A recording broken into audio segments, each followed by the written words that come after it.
Break के बाद स्वागत है आप सभी का। अर्जुन राम मेघवाल प्रेस कॉन्फ्रेंस को संबोधित कर रहे हैं, आपको लिए चलते हैं सीधा। हमने समझा ये क्यों करा रहे हैं, तो पता चला कि जो बाबा साहब चेतावनी देके गए थे उसकी पूर्ति करने का बोला समय अब आया है। जहां जहां असमानता है मैं समानता लाऊंगा, ये नरेंद्र मोदी जी का सोच है। आप देखिए, ठीक है बिजली आई होगी, बाकी सब गांवों में आई होगी, लेकिन 18,000 छूट गए उसमें कोई चिंतन नहीं कर रहा था। नरेंद्र मोदी जी ने सोचा भी एक गांव में बिजली है, एक गांव में बिजली नहीं, ये असमानता है, ये ठीक नहीं है। फिर आप देखिए पीएम आवास योजना आई, गांव में लोग रहते हैं कुछ, एक के कच्चा मकान एक के पक्का मकान, असमानता का भाव रहता है। तो पीएम आवास इतनी बड़ी मात्रा में स्केल भी बढ़ाया, स्पीड भी बढ़ाई। शौचालय जैसी छोटी चीज का भी जिक्र उन्होंने लाल किले की प्राचीर से किया और 10 करोड़ शौचालय बनाने का लक्ष्य रखा, जो अब 11.5 करोड़। मैं ये कुछ योजनाएं गिना रहा हूँ, वो इसलिए गिना रहा हूँ कि सामाजिक क्षेत्र में, आर्थिक क्षेत्र में समानता का भाव अनुसूचित जाति वर्ग में नरेंद्र मोदी जी ने पैदा किया, प्रभावी बनाया। इसलिए अनुसूचित जाति वर्ग का आदमी ये कहने लग गया कि नरेंद्र मोदी जी की सरकार ठीक है। वो ये भी कहने लग गया कि बीजेपी की सरकार ठीक है। इसलिए दलित स्टडी सेंटर, जो हमारा सेंटर नहीं है, it is a apex body of the Dalit study, जितने भी सेंटर है उनका, वो कहते हैं कि 2014 में दलित समाज के 36% वोटर्स जिन्होंने वोट कास्ट किया, उसमें 36% नरेंद्र मोदी जी को पसंद किया।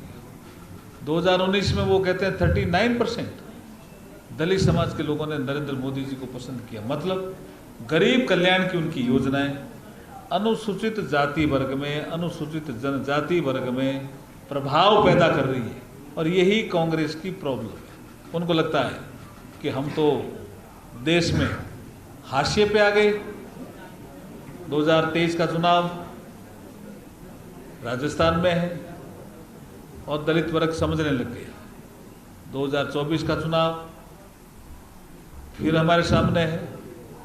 तो हमारी जो योजनाएं हैं वो नीचे तक पैठ पहुंचा रही है, चाहे पीएम आवास हो, चाहे शौचालय हो। मैं आर्थिक दृष्टि से बात करूं तो मुद्रा ने भी अपनी पैठ बनाई है। मैं स्टैंड अप इंडिया की बात करूं, जिसमें नरेंद्र मोदी जी ने कहा कि जितनी भी बैंक की ब्रांचें हैं वो एक SC ST के एंटरप्रेन्योर को लोन देगी 10 लाख से 1 करोड़ स्टैंड अप इंडिया, और एक महिला को लोन देगी। तो जो ऐसा वर्ग था जो जिसको लोन कम मिलता था, बैंकों ने भी उसमें रुचि दिखाई और स्टैंड अप इंडिया योजना को भी सफल किया। वेंचर कैपिटल एक अलग प्रोग्राम जो 10 लाख से लेकर के 15 करोड़ तक जाता है। कंपनी बनाओ, एक्सपोर्ट करो, किसी काम में लगो, और वेंचर कैपिटल के माध्यम से डेडिकेटेड लोन आपको मिलेगा। जैसे कोई बिजली की लाइन होती है डेडिकेटेड, ये गांव में जाएगी, इंडस्ट्री एरिया में जाएगी, ऐसे उन्होंने IFC को कहा, इनिशियली कहा 200 करोड़ रुपए का फंड दिया, आगे भी बढ़ गया। तो ऐसी कुछ सफलतम योजनाएं, बहुत इंटरप्रेन्योर भी ऐसी समाज के बन रहे हैं।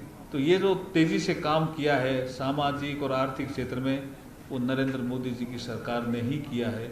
और ऐसी समाज अब ये चीज़ को समझने लग गया है। आपने देखा होगा कि नीति आयोग के आंकड़े जब ये कहते हैं कि नरेंद्र मोदी जी के शासनकाल में पर कैपिटा इनकम बढ़ी और 13.5 करोड़, ये बड़ा आंकड़ा है। 13.5 करोड़ ऐसे लोग जो गरीबी रेखा के नीचे जीवन यापन कर रहे थे, वो गरीबी रेखा से ऊपर आ गए। ये सब इन योजनाओं के माध्यम से जो योजनाएं पहुंची। आकांक्षी जिले, कौन से जिले जिनमें विकास कम हुआ, गरीब लोग ही रहते थे, weaker section of the society लोग ही ज्यादा रहते थे, उनका चिन्हीकरण किया, कोई भेदभाव नहीं किया। तो मेरा आपके माध्यम से आज कहना है कि अनुसूचित जाति का वर्ग अब नरेंद्र मोदी जी को पसंद करने लग गया है और इसका असर कई चुनाव में नजर आया। कुछ चुनाव में कोई किसी स्टेट की कोई राजनीतिक परिस्थितियां अलग बनी, लेकिन SC/ST का वोट नरेंद्र मोदी जी की नीतियों से प्रभावित होकर के अधिक हमें मिलने लग गया। वही प्रॉब्लम उनको कांग्रेस को हो रही है। आज आपने देखा होगा कि हमारी ज्वाइनिंग का ये आज प्रोग्राम था, तो हमारे इतने सीनियर लोग अलग अलग समाजों के, जिसमें अनुसूचित जाति वर्ग के समाजों का बाहुल्य था, यहाँ आज उन्होंने ज्वाइन किया। बड़े बड़े लोग जो अपने समाज के राष्ट्रीय अध्यक्ष हैं वो भी हमें बीजेपी ज्वाइन कर रहे हैं। इसका मतलब क्या? इसका मतलब ये है कि कांग्रेस के शासन में अभी राजस्थान में डेवलपमेंट रुक गया है।